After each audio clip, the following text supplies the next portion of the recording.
Be in the know with unlimited access to IBJ and Inside Indiana Business. Our in-depth coverage of all things business means you'll always be completely in the know. Subscribe for just $1 a week. Get started now at ibj.com/trial offer. This is Inside Indiana Business Radio. I'm Alex Brown.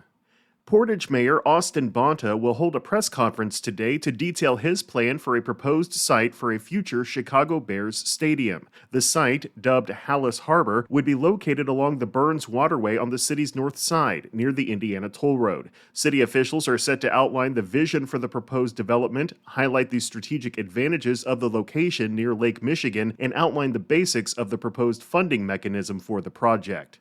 Portage is the latest community to make a pitch following the December announcement from Chicago Bears CEO Kevin Warren that the team is expanding its search for a new stadium site to include Northwest Indiana. Hammond and Gary have offered their own proposals for such a project.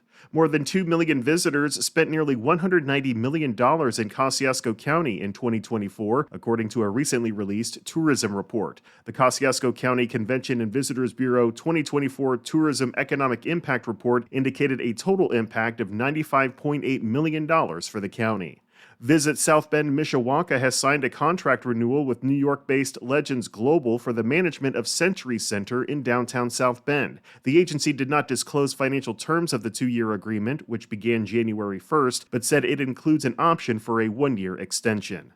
From the number one source for Indiana business news, this is Inside Indiana Business Radio.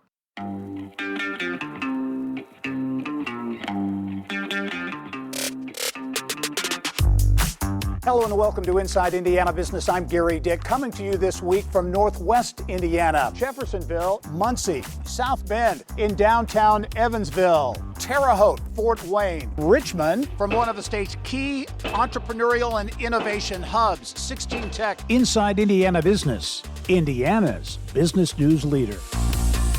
Stellantis is looking to exit its U.S. battery joint venture with South Korea's Samsung SDI, which has a major presence in Kokomo. IIB's Aubriana Herron has more. The report comes as the automaker unwinds electric vehicle bets and tries to preserve cash after announcing more than $26 billion in write-downs last week.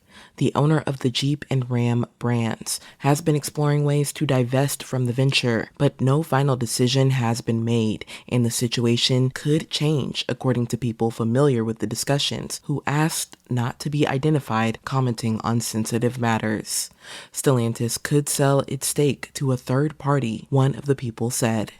The company said in an emailed statement that it continues to have ongoing collaborative discussions with Samsung on the future of the joint venture. Stellantis and Samsung formed their Indiana joint venture, Star Plus Energy, in 2021. They pledged to invest $2.5 billion and create 1,400 jobs in Kokomo, which already is home to Stellantis' engine and transmission plants. The plant, Samsung's only U.S. battery factory, started production in 2024 and has already shifted to making some cells for energy storage. Stellantis CEO Antonio Filosa is working to stem losses on EV and battery projects that were designed to be money losers following President Donald Trump's moves that undermine plug-in cars. Last week, Stellantis said it would exit a separate JV with partner LG Energy Solution in Windsor, Canada. In that transaction, LG bought out Stellantis' stake just for $100, and the automaker still plans to buy EV batteries from the factory. Aubriana Herron, Inside Indiana Business Radio. Holy Cross College has received a $2.25 million gift from anonymous donors to support construction of 2 sacred spaces on the Northern Indiana campus, marking the largest gift from individual donors in the school's 60-year history. The commitment includes $750,000 for a chapel in a new residence hall and $1.5 million for a Center for Campus Ministry in the college's planned student union. Both projects are part of the college's Courage to Act campaign. The college said the investment will expand opportunities for spiritual life on campus. Sporting news columnist Mike DeCourcy is this week's guest on the Business and Beyond podcast with Gary Dick, presented by PNC, a weekly conversation with high-profile Hoosiers in business, sports, and entertainment, and beyond. Available now on the IBJ Media app or your favorite podcast provider. I'm Alex Brown for Inside Indiana Business Radio on Demand. You know, the economy and the market are in a hairy place these days. It's up a lot, it's down a lot, it's sideways, and it seems on the hour there's breaking news coming out of all areas of the country. How do you get your head around that? How do you not go crazy in the process? I'm Peter Dunn. You may know me as Pete the Planner, IBJ columnist, and my job for years has been to help you understand your financial life better in context with everything else going on. So, what am I encouraging you to do? Well, listen to the Pete the Planner Show. Yeah, it's a podcast. You can get it wherever you get your podcasts, or simply listen at ibjpodcasts.com.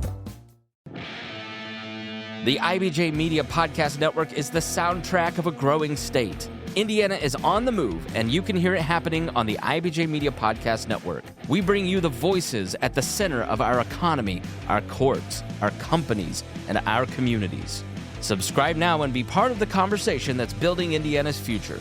Find all of our shows by searching IBJ Media in your podcast app or visit ibjpodcasts.com.